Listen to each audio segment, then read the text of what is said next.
Rumah tumbal di tengah sawah. Di sebuah desa terpencil, ada satu rumah berdiri sendirian di tengah sawah. Tak ada tetangga, tak ada listrik, tapi lampunya selalu menyala. Setiap malam, orang-orang bilang rumah itu bukan kosong, melainkan menunggu. Karena setiap beberapa tahun sekali akan selalu ada satu orang yang masuk ke sana dan tidak pernah keluar lagi. Dan yang paling mengerikan, mereka yang hilang bukan diculik, tapi dijadikan tumbal. Desa itu bernama Desa Kecil yang dikelilingi hamparan sawah luas sejauh mata memandang. Di siang hari, desa itu tampak biasa saja. Petani bekerja, anak-anak bermain, dan kehidupan berjalan seperti desa pada umumnya. Tapi semua berubah saat matahari mulai tenggelam. Tak ada seorang pun yang berani melewati jalan setapak menuju tengah sawah. Jalan yang mengarah ke satu bangunan tua yang disebut warga sebagai rumah tumbal. Rumah itu sudah ada sejak puluhan tahun lalu. Tak ada yang tahu siapa pemiliknya, dan tak ada catatan siapa yang membangunnya. Anehnya, meski terlihat lapuk dan kosong, setiap malam lampu di dalam rumah itu selalu menyala. Namaku Arga. Aku datang ke desa itu bukan tanpa alasan. Aku seorang jurnalis yang mencari kisah-kisah misteri yang belum terpecahkan. Dan saat aku mendengar tentang rumah tumbal, aku tahu ini bukan sekadar cerita biasa. Warga desa menolak bicara. Setiap kali aku bertanya, mereka hanya diam atau langsung pergi. Sampai akhirnya seorang kakek tua bernama Pak Wiryo menarik tanganku dan berkata pelan, "Kalau kamu mau hidup, jangan pernah dekati rumah itu." Setelah maghrib, aku bertanya, kenapa kakek itu hanya menatapku dengan mata yang kosong? Karena yang masuk ke sana bukan cuma kamu. Dari Pak Wiryo, aku akhirnya tahu. Dulu, desa itu pernah dilanda paceklik panjang. Panen gagal, ternak mati, dan warga mulai kelaparan. Hingga suatu malam, seorang lelaki misterius datang menawarkan bantuan. Dia berkata, desa ini bisa makmur, tapi kalian harus memberi satu nyawa. Setiap beberapa tahun, warga yang putus asa menerima. Dan sejak saat itu, rumah di tengah sawah itu dibangun sebagai tempat perjanjian. Setiap beberapa tahun sekali akan dipilih satu orang untuk dijadikan tumbal. Dan sejak itu pula, desa tersebut tak pernah kekurangan hasil panen. Aku tidak percaya begitu saja. Malam itu, aku memutuskan untuk melihat sendiri. Jam menunjukkan pukul 11 malam. Aku berjalan menyusuri sawah hanya dengan senter kecil. Angin dingin berhembus dan suara jangkrik tiba-tiba menghilang.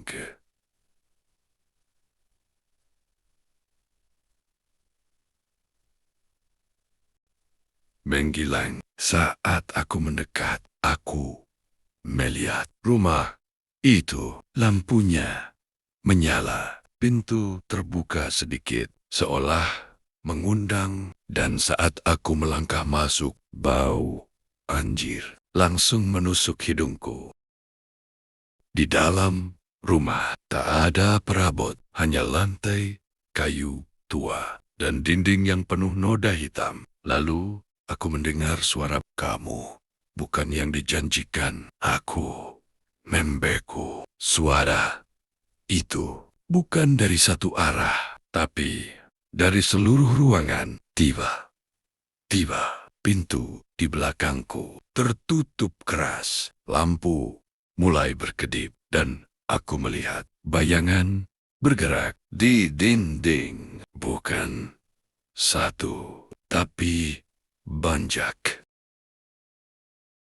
Aku mencoba lari, tapi kakiku seperti ditahan sesuatu. Dari lantai muncul tangan-tangan hitam yang mencengkeram kakiku. Aku hatu, dan saat aku menoleh, aku melihat sosok tinggi berdiri di sudut ruangan. Wajahnya tidak terlihat, tapi senyumnya terasa. Kalau bukan kamu, maka kamu akan menggantikan. Keesokan paginya, warga desa menemukan alat rekamku di tengah sawah tanpa tanpa hiyak. Dan sejak saat itu, lampu di rumah itu tidak pernah mati. Dan beberapa tahun kemudian, orang baru datang ke desa itu mencari cerita tentang rumah tumbal di tengah sawah. Beberapa hari setelah kejadian itu, alat rekam milik Arga akhirnya diputar oleh warga. Awalnya, hanya suara langkah kaki dan nafas yang mulai berat. Lalu, aku masuk. Pintunya terbuka, tapi kemudian terdengar sesuatu yang membuat semua orang membeku. Ada suara lain, bukan suara Arga. Kami sudah lama menunggu. Rekaman itu langsung dimatikan. Namun, malam berikutnya, tanpa ada yang menyentuh, alat itu kembali menyala sendiri. Dan kali ini suaranya lebih jelas. Kalian belum membayar hutang kalian. Sejak rekaman itu diputar, desa itu tidak lagi tenang. Hewan ternak mulai mati mendadak. Air sumur berubah keruh dan berbau amis. Anak-anak kecil mulai bicara sendiri, seolah sedang berbicara dengan seseorang yang tak terlihat. Dan yang paling mengerikan, beberapa warga mengaku melihat Arga berdiri di tengah sawah saat malam hari. Diam, menatap ke arah rumah tumbal.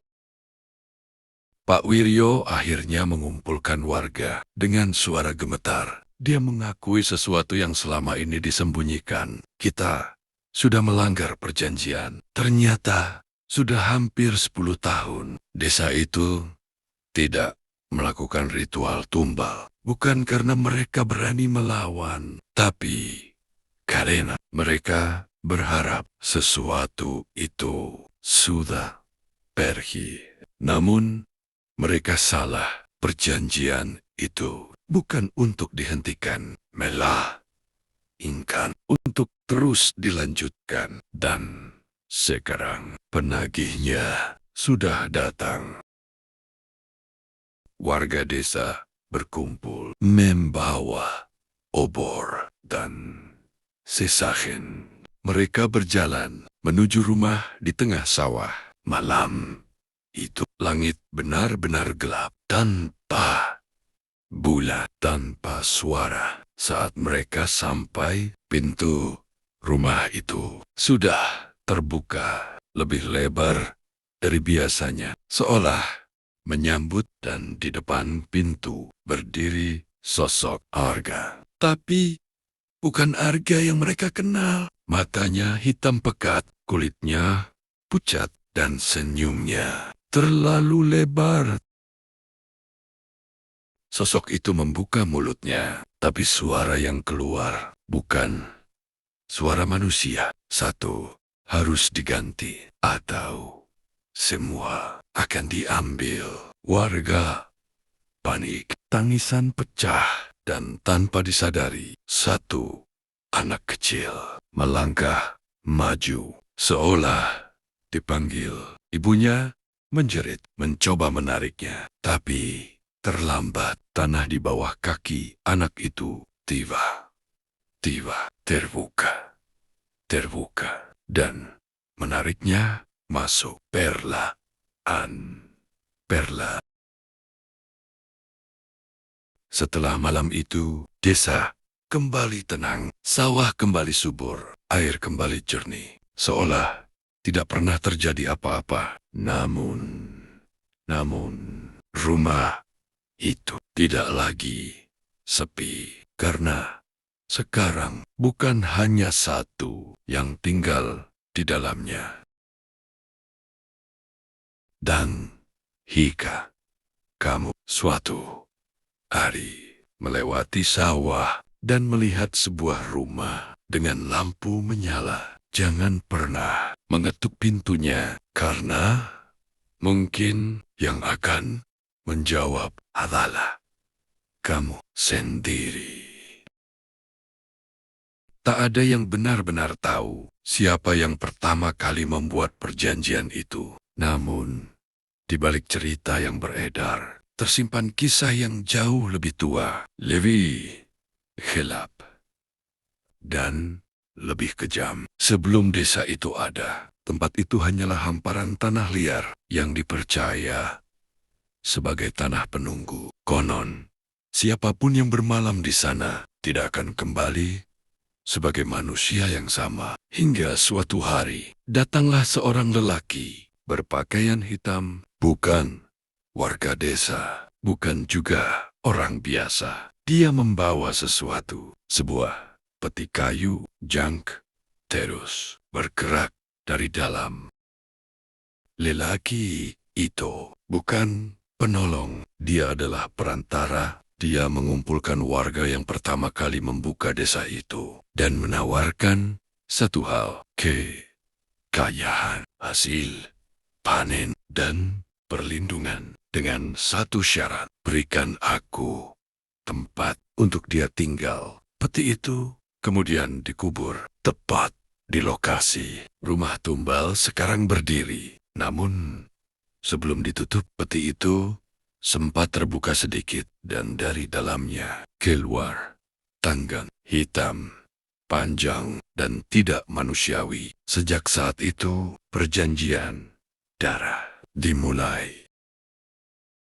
Warga desa tidak pernah menyebut namanya, bukan karena tidak tahu, tapi karena tidak berani. Mereka hanya menyebutnya sebagai yang menunggu. Makhluk itu tidak hanya meminta tumbal, dia memakan sesuatu yang lebih dalam: rasa takut, rasa bersalah, dan jiwa yang putus asa. Semakin besar ketakutan seseorang, semakin kuat dia mengganti. Dan rumah itu bukan sekadar tempat tinggal, melainkan pintu. Seorang pemuda desa bernama Dika mulai mengalami mimpi yang sama. Setiap malam dia melihat Arga bukan berdiri di luar, tapi di dalam rumah itu, terjebak, memukul dinding, berteriak tanpa suara. Dan setiap kali Dika terbangun, dia selalu menemukan sesuatu, lumpur sawah di kakinya. Padahal dia tidak pernah keluar rumah.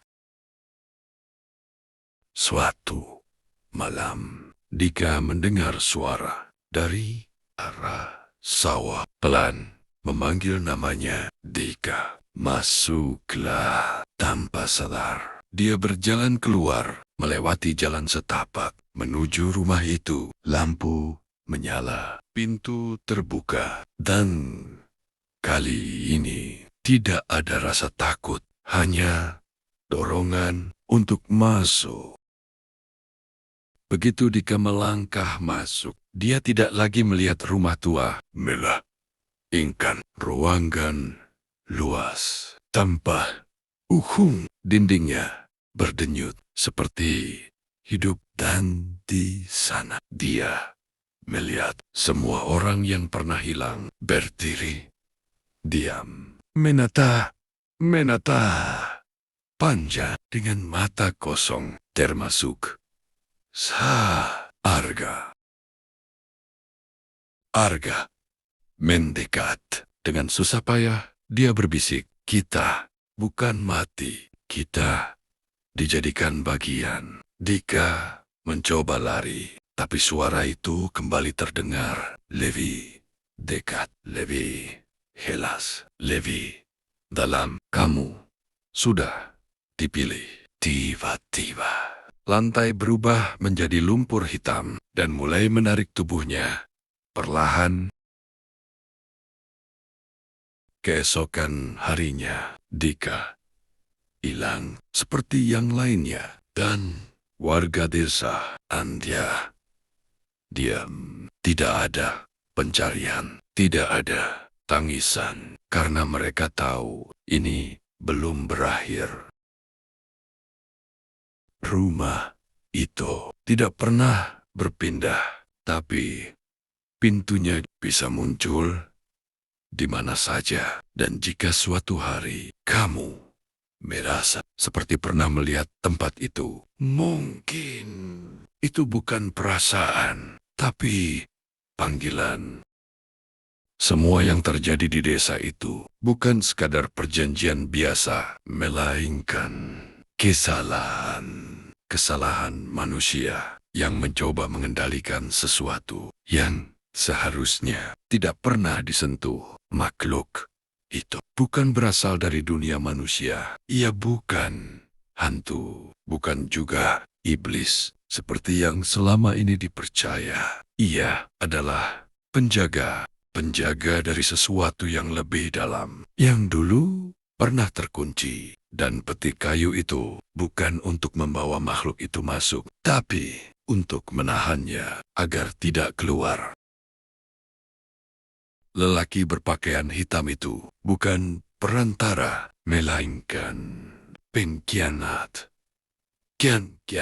Dia adalah bagian dari kelompok lama yang bertugas menjaga segel. Namun, dia tergoda, dia perkaya. Kekuatan makhluk itu bisa dimanfaatkan. Maka dia membuka peti itu dan membuat perjanjian palsu dengan warga. Padahal, setiap tumbal yang diberikan bukan untuk memuaskan makhluk itu, melainkan membuatnya semakin kuat dan semakin bebas.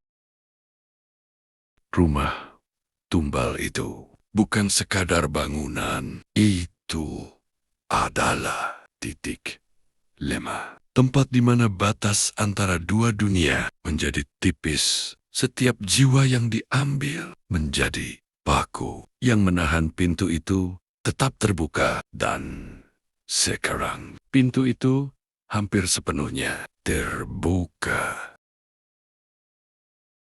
Pak Huryo yang selama ini diam, akhirnya mengungkap satu hal terakhir.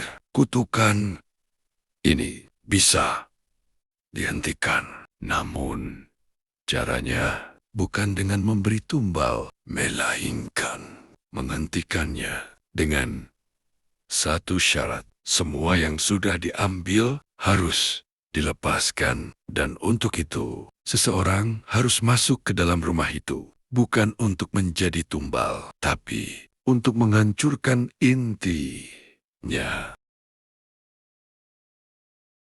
Seorang perempuan bernama Sari, adik dari Dika, memutuskan untuk masuk. Bukan karena berani, tapi karena tidak ada lagi yang tersisa. Malam itu, dia berjalan sendiri menuju rumah itu. Lampu menyala, pintu terbuka, dan tanpa ragu, dia masuk.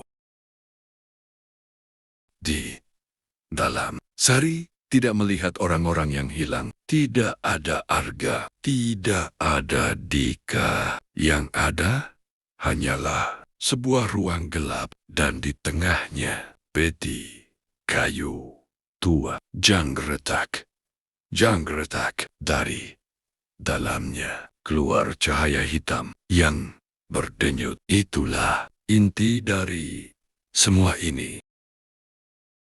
Saat Sari mendekat, suara itu kembali terdengar, lebih kuat dari sebelumnya. Jangan hentikan, aku bisa memberi segalanya. Bayangan mulai muncul, membentuk wajah orang-orang yang dia kenal. Dika, Harga, bahkan dirinya sendiri. Semua memohon, jangan lakukan ini. Namun, Sari tahu, itu bukan mereka.